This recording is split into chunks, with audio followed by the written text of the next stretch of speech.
वासुदेवाय ओम नमो भगवते वासुदेवाय नारायणं नमस्कृत्य नरं चैवं नरोत्तमं देवीं सरस्वतीं व्यासं ततो जयमुदीरयेत् अष्टप्रायेषु भद्रेषु नित्यं भागवत सेवया भगवती उत्तम श्लोके भक्तिर्भवति नैष्टिकी 9.15வது श्लोकम् ज्ञानयज्ञेन साप्यन्ये यजन्तो मामुपासते ஏகத்வேன பிருதக்வேன வகுதா விஸ்வதோ முகம்.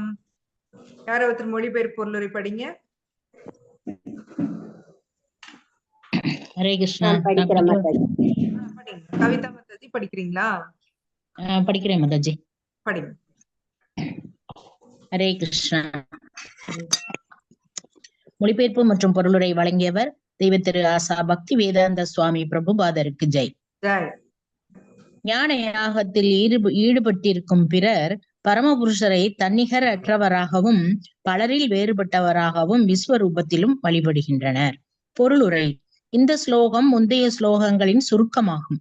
தூய்மையான கிருஷ்ண உணர்வில் ஈடுபட்டு கிருஷ்ணரை தவிர வேறு எதையும் அறியாதவர்கள் மகாத்மாக்கள் என்றும், மகாத்மாவின் நிலையில் இல்லாத பிற மனிதர்களும் கிருஷ்ணரை பல்வேறு வழிகளில் வழிபடுகின்றனர் என்றும் அர்ஜுனனிடம் கூறுகிறார் பகவான். மகாத்மாவின் நிலையில் இல்லாத சிலர் ஏற்கனவே விவரிக்கப்பட்டனர். துன்பத்தில் உள்ளவர், ஏழ்மையால் தவிப்பவர், கேள்வியுடையவர் மற்றும் ஞானத்தை விருத்தி செய்வதில் ஈடுபட்டுள்ளவர். ஆனால் இவர்களை விட கீழான நிலையில் மேலும் 3 வித நபர்கள் உண்டு. 1, தன்னை இறைவனுக்கு சமமாக கருதி தன்னையே வழிபடுபவன். 2, ஏதேனும் ஒரு உருவத்தை இறைவனாக கற்பனை செய்து அதனை வழிபடுபவன். 3, பரமபுருஷ பகவானின் விஸ்வரூபத்தை ஏற்று அதனை வழிபடுபவன். மேற்கூறிய மூவரில் தன்னையே இறைவனாக எண்ணிக்கொண்டு தன்னையே சூன்யமாக எண்ணிக்கொண்டு தன்னையே வழிபடுபவர்கள் மிகவும் தாழ்ந்தவர்கள் ஆவர். இத்தகு மக்களே அதிக அளவில் உள்ளனர். தம்மை தாமே இறைவனாக எண்ணும் இவர்கள் அந்த மனோநிலையில் தம்மையே வழிபடுகின்றனர். இதுவும் தெய்வ வழிபாட்டின் ஒரு விதமே. ஏனெனில் தான் இந்த ஜட உடல் அல்ல, ஆன்மீக ஆத்மா என்பதை அவர்களால் அறிந்து கொள்ள முடியும். குறைந்தபட்சம் அத்தகு உணர்வாவது மேலோங்கி இருக்கிறதே. அருவவாதிகள் இறைவனை இவ்விதத்தில் வழிபடுகின்றனர். தேவர்களை வழிபடுவோர் 2ஆம் வகுப்பினர். இவர்கள் தங்களது கற்பனையால் எல்லா உருவத்தையும் இறைவனின் உருவமாக கருதுகின்றனர். 3ஆம் வகுப்பினர் இந்த ஜட உலக தோற்றத்திற்கு அப்பால் எதையும் சிந்திக்க முடியாதவர்கள். அவர்கள் இந்த உலகையே உயர்ந்தது என்று கருதி அதனை வழிபடுகின்றனர். உலகமும் பகவானின் ஓர் உருவமே. ஹரே கிருஷ்ணா. ஹரே கிருஷ்ணா. சோ நாம போன ஸ்லோகால பார்த்தோம், மகாத்மாக்கள் பத்தி பார்த்தோம் இல்லைங்களா? மகாத்மாக்கள்னா யாருன்னு பார்த்தோம். அவங்க யாருக்கிட்ட அடைக்கலம் எடுத்திருப்பாங்கன்னு பார்த்தோம். மகாத்மாக்கள் பகவானுடைய எந்த சக்திகிட்ட அடைக்கலம் எடுத்திருப்பாங்க? அருவ சக்தியா? அந்தரங்க சக்தி. அந்தரங்க 3 வகையான சக்திகள் கிருஷ்ணாவுக்கு இருக்கு. அது என்னென்ன? பகிரங்க சக்தி, நடுநிலைமையான சக்தி. சோ அந்தரங்க சக்திட்ட அடைக்கலம் எடுக்கிறாங்க. அந்தரங்க சக்தி அப்படிங்கிறது பகவானுடைய யோகமாயா. பகிரங்க சக்தி வந்து பகவானுடைய மகாமாயா. நடுத்தர சக்தி யாரு? நாமதான், ஜீவாத்மா. எஸ், ஜீவாத்மாக்கு 2 சாய்ஸ் இல்லைங்களா? ஒன்னா அந்தரங்க யோகமாயா கூட இன்டராக்ட் பண்ணலாம், இல்ல மகாமாயா கூட. சோ நாமெல்லாம் வந்து யாரோட இன்டராக்ட் பண்ணிட்டு இருக்கிறோம் இப்போ?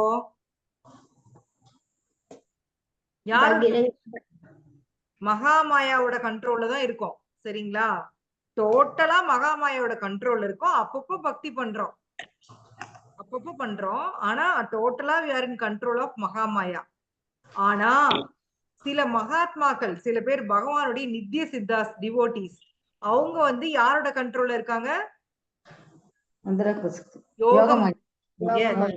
இப்போ ஒரு உதாரணத்துக்கு சொல்லணும்னா பரீட்சித் மகாராஜாவை எடுத்துக்கலாம்.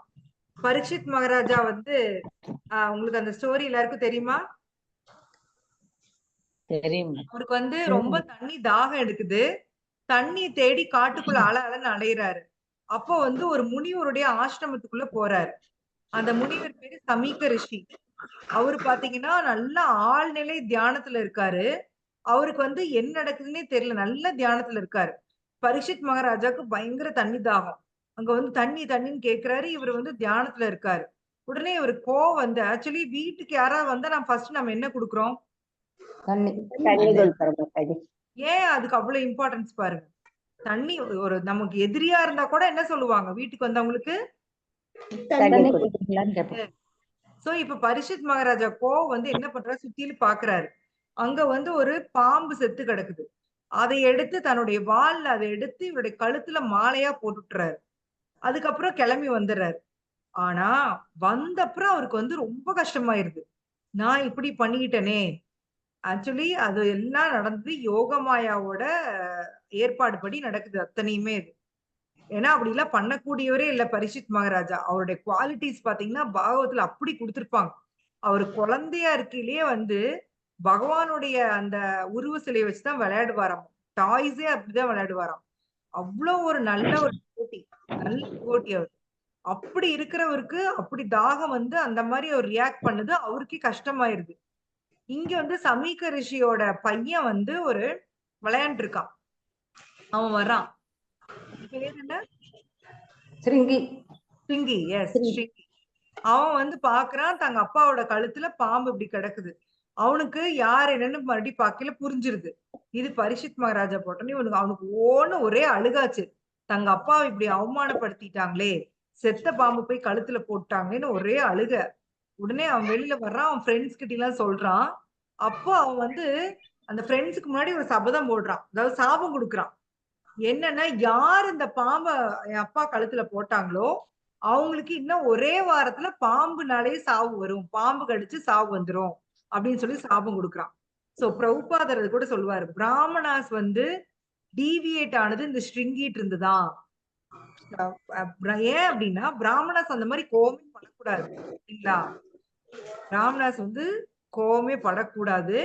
அப்படி இருக்கிறப்போ இவர் வந்து இந்த மாதிரி பண்ணது வந்து தப்பு. அதுவும் ராஜா, எம்பரர் அப்படிங்கிறவர் அது எல்லாத்தையும் பாதுகாக்கிறவர். அது பரீட்சித் மகாராஜா ஒரு பர்ஃபெக்ட் ராஜா. அவரை போய் ஒரு சின்ன விஷயத்துக்காக, இத்தனைக்கும் வந்து அவர் வந்து அவங்க அப்பாவை கொல்லலாம் இல்ல இல்லைங்களா? கொண்டுட்டாரா என்ன? இல்ல, ஜஸ்ட் ஒரு ஸ்னேக் எடுத்து, செத்து போன பாம்பு எடுத்து கழுத்துல போட்டாரு. அதுக்காக இவ்வளவு பெரிய சாபம் கொடுக்கலாமா? தப்பு. கொடுக்கூடாது. சோ இங்கதான் பிராமணர்களுடைய அந்த டிட்டோரியேஷன் ஆரம்பிச்சது, அழிவு ஆரம்பிச்சதுன்னு சொல்லி பிரபுபாத் வந்து பர்பட்ல கொடுப்பாரு. சோ இந்த விஷயம் வந்து சமீக ரிஷிக்கு தெரிஞ்சிருது. அவரு பயங்கர ஷாக் ஆயிருது. அவருக்கு வந்து தம் மேல தப்பு அப்படின்னு ஃபீல் பண்றாரு. ஏன்னா வீட்டுக்கு ஒருத்தர் தேடி வராரு, தண்ணி தாகத்தோட வராருன்னா அவருக்கு தண்ணி கொடுக்க வேண்டியது என்னோட கடமை, நான் அதை செய்யாம விட்டேன் அப்படின்னு ஃபீல் பண்றாரு. அந்த பையன் சாபம் விட்ட தெரிஞ்சுன்னு அவருக்கு ரொம்ப கஷ்டமாயிருது. அவனை பிடிச்சி திட்டுன்னு திட்டுறாரு. உனக்கு அறிவு இருக்கா இல்லையா? அவர் ராஜா, இந்த நாட்டில் இருக்கிற எல்லா மக்களையும் காப்பாத்துறவரு, அவர் பகவானுடைய டிவோட்டி, நீ அவருக்கு போய் நீ எப்படி சாபம் கொடுக்கலாம் அப்படின்னு சொல்லிட்டு அப்பவே ஆள் விடுறாரு பரீட்சித் மகாராஜாக்கு. இந்த மாதிரி நடந்துருச்சுன்னு சொல்லி ஆள் விடுறாரு. பரீட்சித் மகாராஜா இத கேட்ட உடனே, இது எனக்கு தேவையானதுதான், இது வந்து பகவானா எனக்கு ஒரு இது கொடுக்குறாரு, இது எல்லாத்தையும் விட்டுட்டு வான்னு சொல்லி அவரு கொடுக்குற இன்டிமேஷன் புரிஞ்சுக்கிட்டு அவரு வந்து அந்த சாபத்தை நிவர்த்தனை பண்றதுக்கு அவர் எதுவுமே பண்ணல.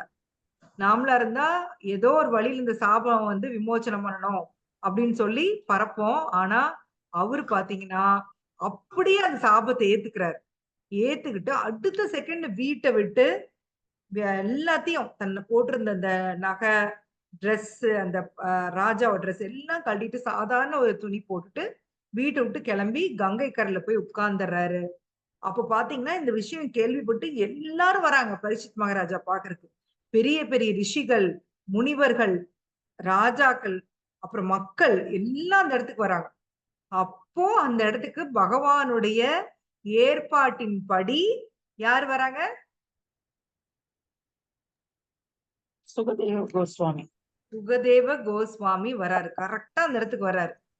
வந்து அவரை வந்து வரவேற்று உட்கார வைக்கிறாங்க. அப்போ அவர்கிட்ட வந்து பரீட்சித் மகாராஜா கேள்வி கேட்கிறாரு. அதாவது ஒரு மனுஷன் சாகுறப்ப அவன் என்ன பண்ணணும் அப்படின்னு சொல்லி ஒரு கேள்வி கேட்பாரு. அப்போ ஒரு ரொம்ப அருமை, அதாவது ரொம்ப அருமையான கேள்வி நீ கேட்டிருக்கேன்னு சொல்லிட்டு ஆரம்பிப்பாரு. அங்கதான் ஸ்ரீமத் பாகவதம் ஆரம்பிக்குது. சரிங்களா?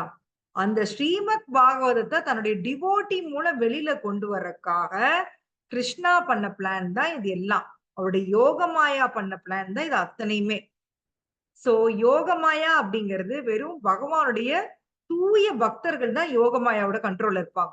ஈவன் பாருங்க, யசோதாமா வந்து கிருஷ்ணா மண்ணு திங்கிறப்போ கிருஷ்ணா வாயை தர அப்படின்னு சத்தம் போடுவாங்க. வாயை திறந்தோடனே என்ன தெரியுது? பல்லு தெரியுதா?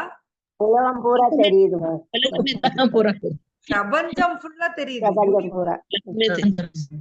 அதுக்குள்ளார ஒரு யசோதாமா, அதுக்குள்ள ஒரு கிருஷ்ணா, மறுபடியும் அவங்க வாய்க்குள்ள இன்னொரு பிரபஞ்சம், அப்படியே அடுக்கடுக்கா போயிட்டு இருக்கு. சோ அத பார்த்தோன்னே உங்களுக்கு அப்படியே கிரு கிரு கிருன்னு ஆயிருது.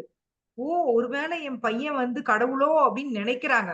அடுத்த செகண்ட் யோகமாயா வந்து அவங்கள வந்து அந்த இதை மறைச்சிடுறாங்க, அந்த காட்சியை மறைச்சிடுறாங்க. ஏன் அப்படின்னா கிருஷ்ணாக்கு யசோதாமா குச்சி வச்சு மிரட்டுறதுதான் பிடிக்கும். சரிங்களா? அவங்க வந்து மரியாதையோட பார்த்தா கிருஷ்ணா பிடிக்காது. அதனால அவருடைய பிளஷருக்காக யோகமாயா அந்த மாதிரி பண்ணுவாங்களாம். சோ அந்த இப்ப உங்களுக்கு அந்த டிஃபரன்ஸ் புரியுதா? யோகமாயாவுக்கும் மகாமாயாவுக்கும். நம்ம லைஃப்ல நடக்கிறது எல்லாம் மகாமாயாவோட இன்ஃபுளுன்ஸ் தான் நடக்குது. ஒன்லி பியூர் டிவோட்டிஸ் மட்டும்தான் யோகமாயாவோட இன்ஃபுளுன்ஸ்ல இருப்பாங்க. சோ இந்த மகாத்மாக்கள் எல்லாருமே யாரோட இன்ஃபுளுன்ஸ்ல இருக்காங்க? யோகமாயா. யோகமாயா. எஸ். சோ அவங்களுடைய கேரக்டரிஸ்டிக்ஸ் பத்தி பார்த்தோம் நம்ம. அவங்க வந்து எப்படி பகவான் மட்டுமே நினைச்சிட்டு இருப்பாங்க. சரியா? அப்புறம் தன்னோட கவனத்தை கிருஷ்ணாட்டு திசை திருப்ப மாட்டாங்க. அவங்க பக்தர்களோட தான் உறவு கொள்ளுவாங்க. வேற ரூபத்துல பகவானுடைய 2 கை ரூபத்தை வந்து வேற ரூபத்துல கவரப்பட மாட்டாங்க. அவருடைய புகழை எப்பவுமே கீர்த்தனை பண்ணிட்டே இருப்பாங்க. அவருடைய நாமம், ரூபம், குணம், லீலை இது எல்லாத்தையும் பேசிட்டே இருப்பாங்க. சோ அவருடைய உருவ வழிபாட்டுல ரொம்ப இதா இருப்பாங்க. அப்புறம் அந்த நவவித பக்தி, ஸ்ரவணம், கீர்த்தனம், ஸ்மரணம், அந்த நவவித பக்தி பண்ணுவாங்க. 5 வித ரசத்துல ஏதோ ஒண்ணுல அவரோட உறவாடுவாங்க. விரதம் நாட்கள்ல அந்த விரதங்கள்லாம் கரெக்டா கடைபிடிப்பாங்க. சோ இது எல்லாம் வந்து மகாத்மாக்களுடைய அந்த கேரக்டர்ஸ். இதுதான் நம்ம போன ஸ்லோகால பார்த்தோம். இப்போ இந்த ஸ்லோகால என்ன சொல்றாருன்னா, அந்த மகாத்மாக்கள் இல்லாம அடுத்த கிரேட் மக்களை பத்தி சொல்றாரு. யாரவுன்னா சில பேர் வந்து ஞான யாகத்துல ஈடுபட்டு இருக்க சில பேர் வந்து பகவான், அதாவது தன்னைவே ஏகத்வேன, தன்னையவே கடவுளா நினைச்சுக்கிறாங்க. ஒரு குரூப், அப்படி ஒரு குரூப் சுத்துது இல்லைங்களா? நானே கடவுள் அப்படின்னு சுத்துவாங்க. ஆமா மாதாஜி. என்கிட்ட வந்து அப்படிதான் என் பையனுக்கு உடம்பு சரியில்லாதப்ப பாக்குறதுக்கு எங்க சொந்தக்காரர் ஒருத்தர் வந்திருந்தாரு. அப்ப நான் பகவத்கீதா அப்படிலாம் பேசிட்டு இருக்கப்போ நானே கடவுள் அப்படின்னு சொல்லிட்டு இருந்தாரு. சரிங்க, நீங்க கடவுள் தானே, ஒத்துக்கிறேன். இங்க வாங்க, உள்ள என் பையன் படுத்திருக்கான், நீங்க கடவுள் அப்படின்னா என் பையனுக்கு சரி பண்ணி கொடுங்க அப்படின்னு. ஐயோ, என்ன ஆள விடுன்ட்டு எட்டி குச்சி ஓடி போனவர் தான். அதுக்கப்புறம் நான் கடவுள்ன்ற வேர்டே சொல்றது இல்ல. கடவுள் அப்படின்னா அவங்களுக்கு எல்லா சக்தியும் இருக்கணும் இல்லைங்களா? எல்லா சக்தியும் இல்லையா? ஆமா மாதாஜி, எல்லா சக்தி இருந்தாதான் கடவுள். யாராச்சும் கடவுள்னா நீங்க விஸ்வரூபம் காமி அப்படின்னு சொல்லுங்க, இல்லையா? நித்யானந்தன் அப்படிதான் மாதாஜி சொல்லி பண்ண வச்சிடலாமா கடவுள் அப்படின்னு? இல்ல அப்படி சொன்னாங்கன்னா நீங்க அவங்கள்ட்ட சொல்லுங்க, நீங்க கடவுள்னு சரி நான் ஒத்துக்கிறேன், கிருஷ்ணா என்னென்ன பண்ணாரோ அதை பண்ணுங்க நான் ஒத்துக்கிறேன். உடனே இவங்க இதையெல்லாம் விட்டுருவாங்க, ராசலீலாக்கு போயிருவாங்க. நீங்க ஒரு 10 பொண்ணுங்களை கொடுங்க, நான் ராசலீலா பண்றேன் அப்படிம்பாங்க உங்ககிட்ட. அவங்களுக்கு எது முடியும்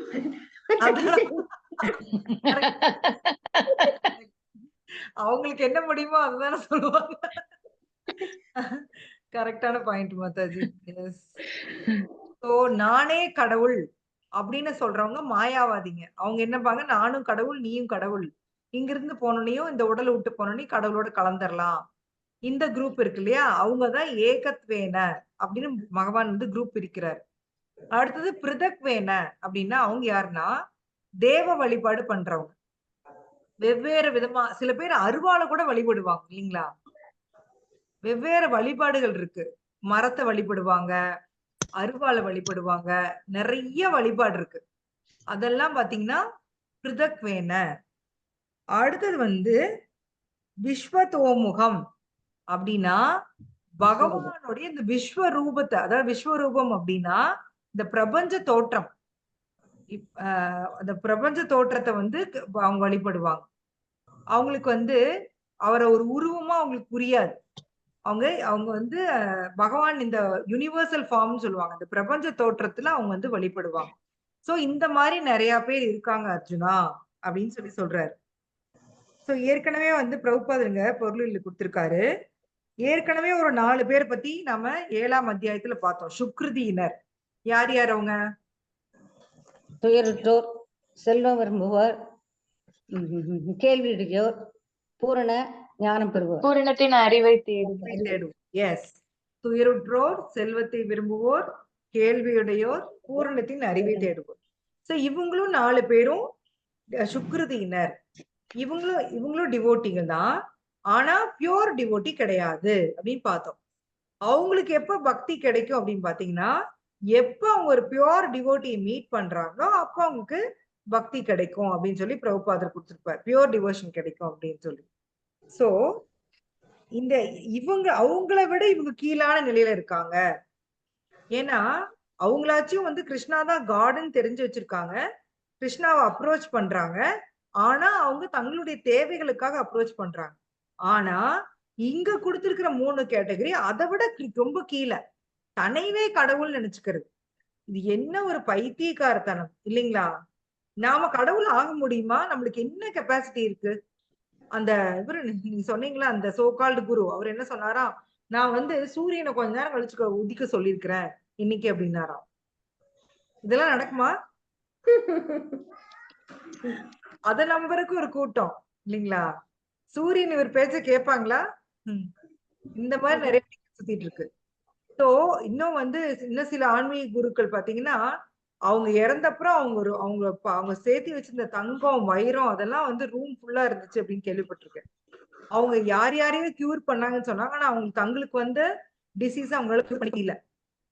சோ அத்தனை அவ்வளவு ஒரு சன்னியாசிக்கு எதுக்கு தங்கம் வைரம் சொல்லுங்க பாக்கலாம்? சன்னியாசிக்கு எதுக்கு தங்கம் வைரம்? அப்படி இருந்தாலும் அது பகவானோட கோயிலுக்கு தான் யூஸ் பண்ணுவே ஒழிய அவங்க தங்களுக்கு வந்து அதை சேமிச்சு வைக்க கூடாது. அவங்களுக்குன்னு சேமிப்பு வந்து எதுவுமே இருக்கும். ஒரே ஒரு கௌபீனம் மட்டும்தான் ஒரு சன்னியாசிக்கு சொந்தமா இருக்கணும், வேற எதுவுமே சொந்தமா இருக்கக்கூடாது. அவங்கதான் சன்னியாசி இல்லைங்களா? அவங்க வந்து எல்லாம் இருக்கிறவங்க தானே சன்னியாசி. நீ போய் சன்னியாசம் நான் எடுத்துட்டேன்னு சொல்லிட்டு மக்கள்கிட்ட வாங்கி நீ நிறைய தங்கம் வைரம் குமிச்சு வச்சா அப்படி எப்படி சன்னியாசி? அதே மாதிரி சன்னியாசிகள் வந்து பெண்கள்கிட்ட வந்து ஒரு டிஸ்டன்ஸ் தான் பேசணுமா. சைத்தன்ய மகாபிரபு பாத்தீங்கன்னா, அவர் இங்க இருக்காருன்னா 1 கிலோமீட்டர் தள்ளி நிறுத்திடுவாங்க லேடிஸ. பக்தி சித்தாந்த சரஸ்வதி தாகூர் அப்படிதான். ஒரு லேடி வந்துட்டு அவர்கிட்ட பேசணும்னு சொன்னாங்களாம், தனியா பேசணும். நோன்ட்டாராம், இங்க பேசினா பேசு, இல்லைன்னா எஞ்சி போ அப்படின்னு சொல்லிட்டாராம். பிரபுபாதர் அப்படிதான். பிரபுபாதரும் இத்தனைக்கும் அவர் பாத்தீங்கன்னா அவங்களுக்கு எல்லாமே சொல்லி கொடுத்தாரு. அவங்களுக்கு வந்து புடவை கட்டுறதுல இருந்து, சமைக்கிறதுல இருந்து, எப்படி எல்லாம் கிளீனா வச்சுக்கணும், கர்த்தால் எப்படி எல்லாமே சொல்லி கொடுத்தாரு. ஆனா பெண்கள்னா ஒரு டிஸ்டன்ஸ்ல இருக்கணும் சொல்லி கொடுத்தாரு. இப்படிதான் சன்னியாசிகள் இருக்கணும் அப்படின்னு சொல்லி கொடுத்தாரு. சோ இது புரியாம இப்போ கலியுகத்துல என்னென்னமோ அட்டகாசம் எல்லாம் பண்ணிட்டு இருக்கிறான். ஆனா சன்னியாசி அப்படிங்கிறவன் எப்படி இருக்கணும்னா, அவன் கிருஷ்ண உணர்வை மக்களுக்கு கொடுக்கணும்.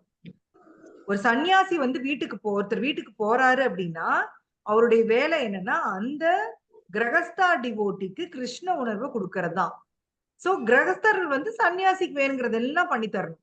அவருக்கு வந்து பாத பூஜை எல்லாம் பண்ணணும், அவருக்கு சாப்பாடு கொடுக்கணும். அது கொடுக்கறது இவங்களுக்கு புண்ணியம்.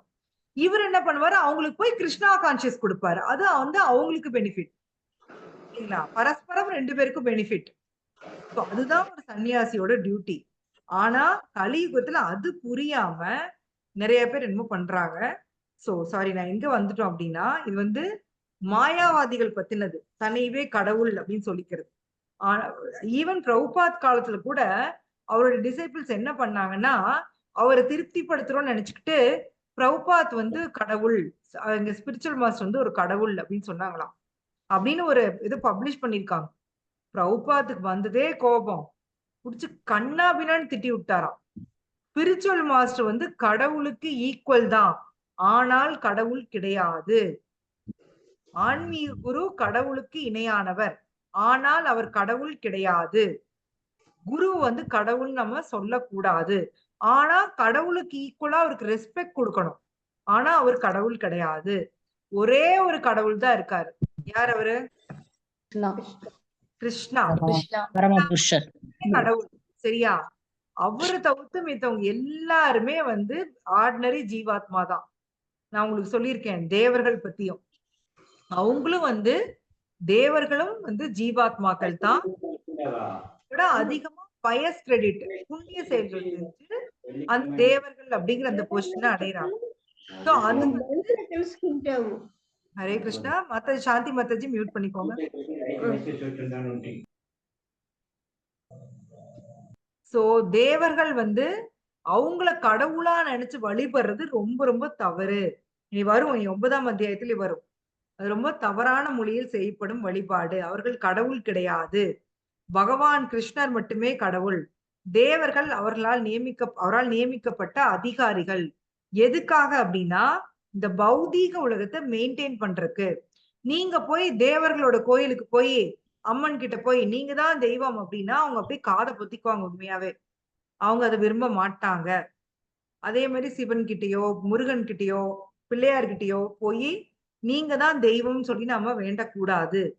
அவங்கள்ட்ட நீங்க போனீங்கனாலும் கிருஷ்ண பக்தி கொடுங்க அப்படின்னு சொல்லி நாம கேட்கணும். எனக்கு கிருஷ்ண பக்தி கொடுங்க. சோ அந்த தேவர்களை வழிபடுறதுமே வந்து தவறான வழிபாடுதான். சோ அடுத்தது வந்துட்டு இதுலயே பாருங்களேன், அந்த தானே வழிபடுறாங்க இல்லையா, அவங்க அட்லீஸ்ட் வந்து இந்த உடலெல்லாம் ஆத்மானாவது தெரிஞ்சு வச்சிருப்பாங்க. அதாவது தெரியுதே அப்படின்னு பிரபுபாத் கமெண்ட் கொடுத்திருக்காரு. ஏன்னா இந்த உடலல்ல ஆத்மான்னு புரிஞ்சுக்கிறது அவ்வளோ ஈஸி இல்ல, ரொம்ப ரொம்ப கஷ்டம். நான் சொல்லிட்டே இருப்பேன் இல்லையா, எப்ப இந்த உடல்ல இருந்து ஆத்மா வெளியில போகுதோ அப்போதான் அது புரியுமா. ஓ நான் இந்த உடல் இல்லையோ, நான் வேறயா அப்படின்னு புரியுமா. அது வரைக்கும் பாத்தீங்கன்னா இந்த உடலை தான் நம்ம அப்படி பேணிட்டு இருப்போம். பாலும் பாதாமா கொடுத்து ஒரு இத்தினூண்டு வலி வந்தா ஐயோ ஐயோ ஐயோ அம்மா அம்மா அம்மா எனக்கு இங்க வலிக்குது எங்க வலிக்குதுன்னு ஃபேமிலி மெம்பர்ஸ்ட புலம்பி ரகலை பண்ணி இல்லைங்களா. ஒரு அதுக்காக பார்க்காம இருக்கணும்னு கிடையாது. நம்ம அந்த உடல் அப்படி பேணி பாதுகாக்கணும்னு நான் சொல்ல வரேன். பண்ணணும். உடல் நல்லா இருந்தா தான் நம்ம பக்தி பண்ண முடியும். ஆனா நாம அந்த உடலோட நம்மள அடையாளப்படுத்திக்க கூடாது. அந்த உடலோட நம்ம அடையாளப்படுத்திக்கிறது வந்து என்ன அகங்காரம் ஆகுது? பொய் அகங்காரம். பொய் அகங்காரம். சோ நாம சோலா நம்மள அடையாளப்படுத்திக்கிறது என்ன அகங்காரம்? அகங்காரம். உண்மையான அகங்காரம். எஸ், அகங்காரம். கரெக்ட். அதுதான் அகங்காரம். நான் இந்த உடல் அல்ல ஆத்மான்னு புரிஞ்சுக்கிறது உண்மையான அகங்காரம். சோ அந்த அடையாளத்தை விட்டுறலாமான்னு கேட்டா அதை விடக்கூடாது. சில பேர் அந்த மாயாவாதிகள் என்ன நினைக்கிறாங்கன்னா அந்த அடையாளத்தை விட்டுட்டு நான் போய் கடவுளோட அப்படியே கலந்துடலாம்னு நினைக்கிறாங்க. ஆனா அந்த அடையாளத்தை விடக்கூடாது. நான் உங்கள்ட்ட சொன்ன மாதிரி பிரம்ம ஜோதிக்கே போனாலும் நாம தனியாதான் இருப்போம். அந்த ஜோதியில merge ஆக மாட்டோம். அங்கேயும் தனித்தனியா தான் எல்லாருமே இருப்பாங்களாம். சோ அந்த அடையாளத்தை தொலைக்கலாம் அப்படின்னு நினைக்கிறது ரொம்ப தவறு. சோ உண்மையான அகங்காரங்கிறது நான் இந்த உடல்ல ஆத்மான்னு புரிஞ்சுக்கிறது. சோ என்னுடைய உண்மையான பொசிஷன் என்ன, ஆத்மாவின் உண்மையான நிலை என்ன?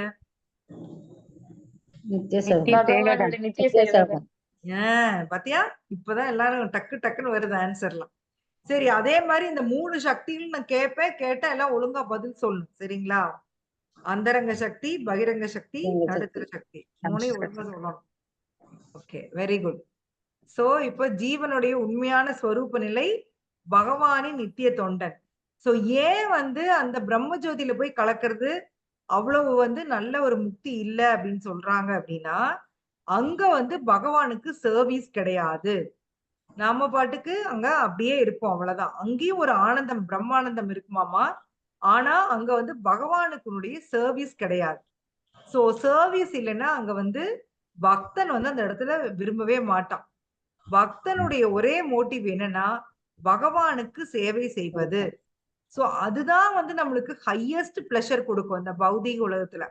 வேற ஏதாவது ஆன்மீக உலகத்துல சரி, பௌதீக உலகத்திலயும் சரி. நீங்களே பாருங்களேன், பகவான் சம்பந்தப்பட்ட வேலை, ஏதாவது நம்ம இப்போ ஒரு கோயிலுக்கே நம்ம போறோம், பகவான் சம்பந்தப்பட்ட கோயிலுக்கு போறோம். அங்க வந்து ஒருத்தர் வந்து மாதாஜி வந்து உங்களுக்கு கூப்பிடுறாங்க, ஏங்க ஒரு 2 பாத்திரம் இருக்கு கழுவி கொடுங்கன்னு கேக்குறாங்க. நீங்க போய் கழுவி கொடுக்குறீங்க, இல்ல ஒரு பூ கோத்து கொடுக்க சொல்லி கேக்குறாங்க, பண்றீங்க. அப்போ உங்களுக்கு என்ன ஃபீலிங் இருக்கும்? பகவானுக்கு சேவை செய்த ஃபீலிங் இருக்கு, சந்தோஷமா இருக்கும். சந்தோஷமா இருக்கும்.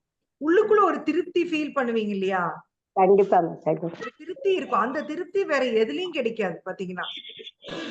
இந்த ஆத்ம திருப்தி நம்மள அறியாம நான் சொல்லுவோம், எனக்கு ஆத்ம திருப்தி கிடைச்சது அப்படின்னு சொல்லுவோம்.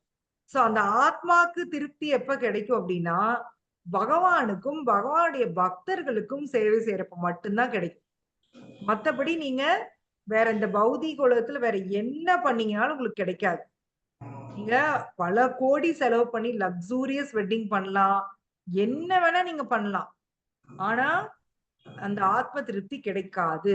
இங்க இருக்கக்கூடிய சந்தோஷம் எல்லாமே லிமிட்டெட். ஒண்ணும் இல்ல, இன்னைக்கு பாருங்களேன், ஒரே ஒரு சாஃப்ட்வேர்ல பிரச்சனை வந்து உலகம் பூரா எல்லாம் கதி கலங்கி போயிட்டாங்க. மைக்ரோசாஃப்ட்ல அவங்க சாஃப்ட்வேர்ல ஒரு சின்ன ப்ராப்ளம் வந்திருக்குது. சோ பாத்தீங்கன்னா நிறைய அந்த ஏர்வேஸ் எல்லாம் வந்து அவங்களோட அந்த டிக்கெட் புக்கிங் எல்லாம் பாதிச்சிருக்குது, பேங்க் எல்லாம் பாதிச்சிருக்கு, நிறைய பேர் பாதிச்சிருக்கு. அந்த போர்டிங் பாஸ் எல்லாம் கையில எழுதி கொடுத்தாங்க அப்படின்னு சொல்லி போட்டிருந்தாங்க. பிளைட் எல்லாம் டிலே ஆயிருக்கு, எல்லாமே ஜாம் ஆயிருக்கு. இதுதான் பௌதீக உலகம். ஒண்ணும் இல்ல, அமெரிக்கால இதே மாதிரி ஒரு தடவை நடந்துச்சு. ஒரே ஒரு நாள் அவங்களுக்கு கரண்ட் போச்சு. ஆக்சுவலி நாமெல்லாம் பாத்தீங்கன்னா நம்மளுக்கு கரண்ட் போறது விஷயமே இல்ல, நாம எல்லாரும் யூபிஎஸ் வாங்கி வச்சிருப்போம். ஆனா அமெரிக்கால வந்து கரண்டே போகாது, அவங்களுக்கு அந்த யூபிஎஸ் ஃபெசிலிட்டி எல்லாம் எதுவுமே கிடையாது. மக்கள் எல்லாம் அப்படியே கதி கலங்கி போயிட்டாங்க. அதை சரி பண்றதுக்குள்ள அவங்க படாத பாடுபட்டு போயிட்டாங்க. சோ நாம இந்த பௌதீக உலகம்ங்கிறதே வந்து இந்த மாதிரி என்ன வேணா நடக்கும் இல்லைங்களா? நாம நினைச்சே பார்க்காத விஷயங்கள் நடக்குது நம்மள சுத்தி, இல்லையா?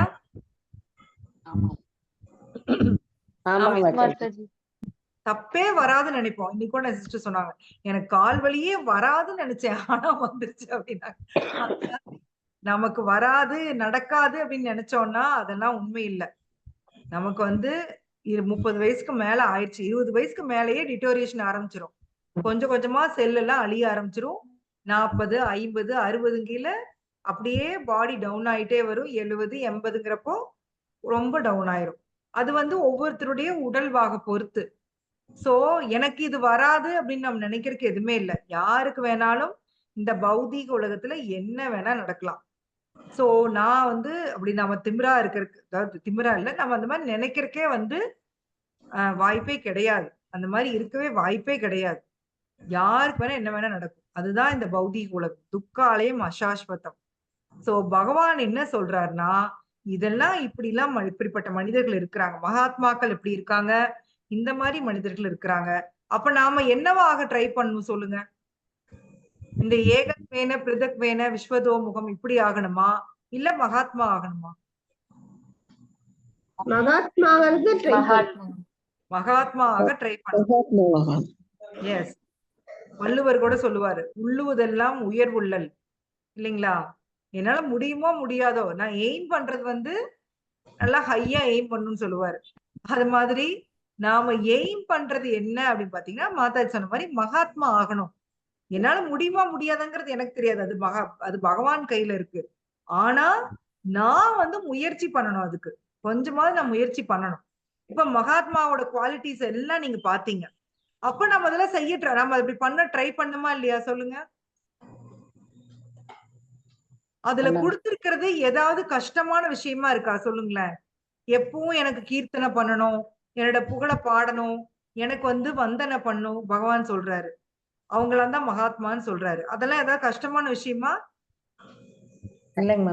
இல்ல மாதாஜி, நமக்கு டைம் கிடைக்கும் போதெல்லாம் அப்படி மகாத்மா பாட்டு, கடவுளை பாட்டு பாடுறது, நினைக்கிறது, தபம் செய்யறது, அதெல்லாம் பண்ணிக்கணும் மாதாஜி. எனக்கு டைம் கிடைக்கல, அவரு டைம் கிடைக்கல, அவர் நம்மள வந்து பாப்பாரு.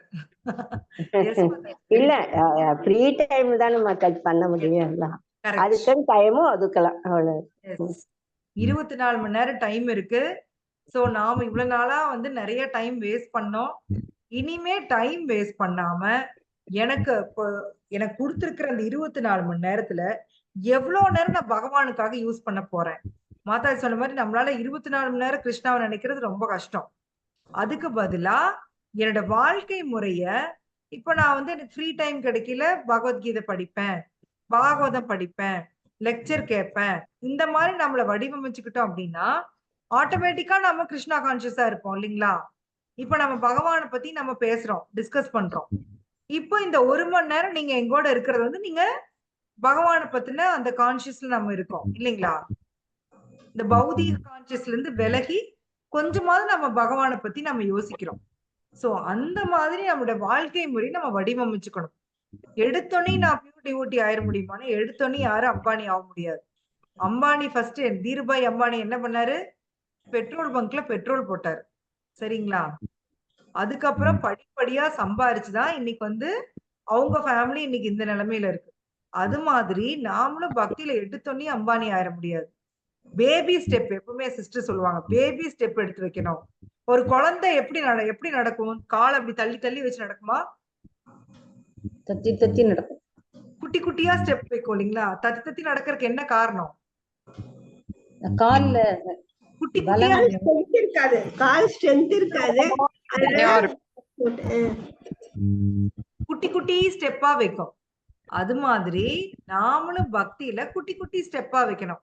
ஒன்னா ஒரேடியா 64 மாலை பண்றது இல்லைன்னா ஒண்ணுமே பண்றது இல்ல, அந்த மாதிரி பண்ணக்கூடாது சரிங்களா? இது வரைக்கும் நாம என்னென்ன பண்ணிட்டு இருக்கோமோ, சில பேர் 4 மாலை பண்ணுவாங்க, சில பேர் 5 மாலை, 6 மாலை, 8 மாலை, கொஞ்சம் கொஞ்சமா நம்ம இன்க்ரீஸ் பண்ணணும்.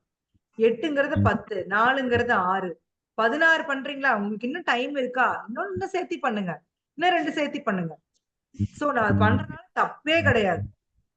பகவான் டைம் ஒதுக்கி நீங்க சாண்டிங் பண்றதுனால நீங்க நினைச்சு பார்க்க முடியாத அளவுக்கு நீங்க பகவானோட க்ளோஸ் ஆயிட்டு இருக்கீங்க.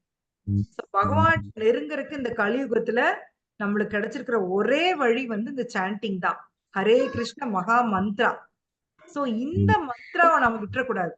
நாம இதை நம்பிக்கையோட சொல்ல சொல்ல சொல்ல சொல்ல என்ன ஆகுறோம்னா பகவான்கிட்ட க்ளோஸ் ஆகுறோம்.